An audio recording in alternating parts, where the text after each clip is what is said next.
I say, looking at the next 100 years, that there are two trends in the world today. The first trend is toward what we call a Type 1 civilization, a planetary civilization, a civilization that resembles something out of Buck Rogers or Flash Gordon. A Type 2 civilization is stellar. They consume so much energy, they can play with stars. That's, for example, the Federation of Planets in Star Trek.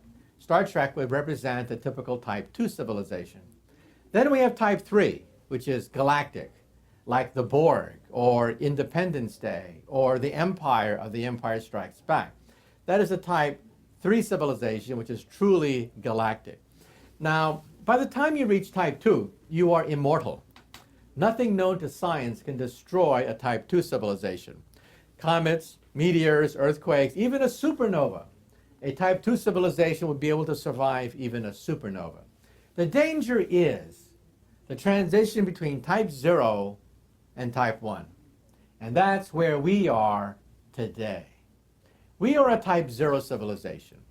We get our energy from dead plants, oil, and coal. But if you get a calculator, you can calculate when we will attain Type 1 status. The answer is, in about 100 years, we will become planetary. We'll be able to harness all the energy output of the planet Earth. We'll play with the weather, earthquakes, volcanoes, anything planetary we will play with. The danger period is now, because we still have the savagery.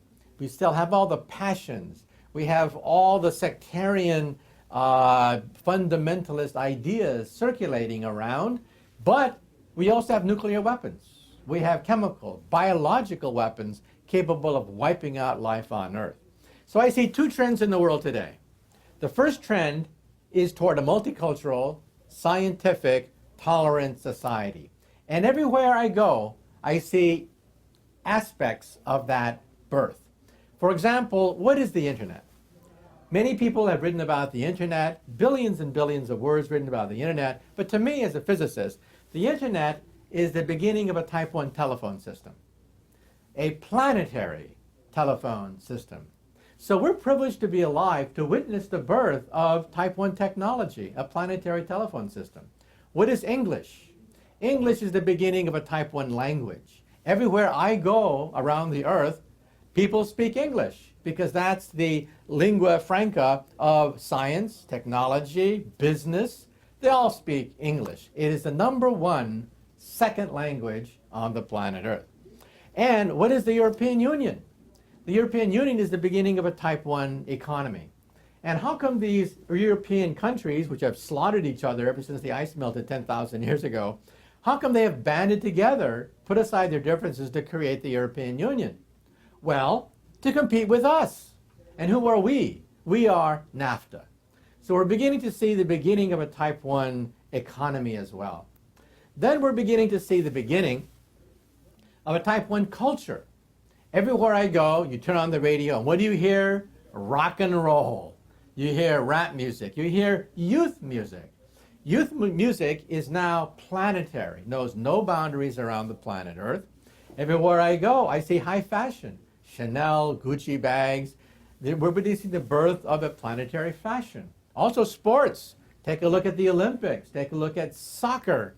We're seeing the beginning of a tribal initiation rite called sports being turned into a planetary initiation rite that unifies the entire planet.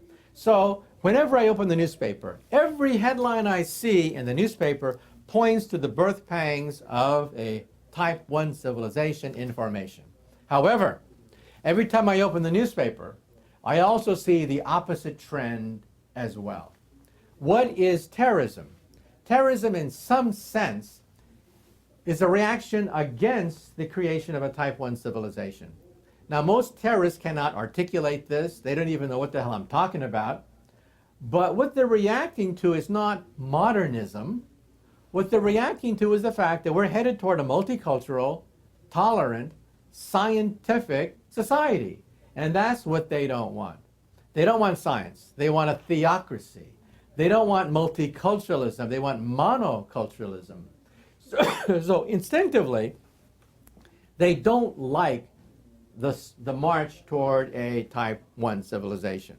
Now, which tendency will win? I don't know. but I hope that we emerge as a Type 1 civilization.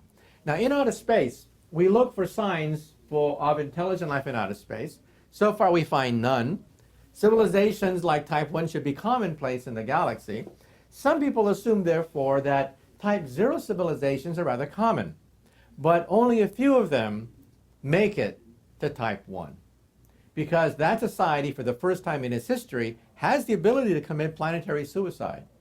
So maybe that's the reason why we don't see aliens in outer space. Maybe they never made it. Maybe one day when we have starships and visit them, we'll see atmospheres that are irradiated because they had a nuclear war. Atmospheres too hot to sustain life because they had a runaway greenhouse effect. Maybe when we go in outer space, we'll see the corpses of Type 1 civilizations that never quite made it. Who knows?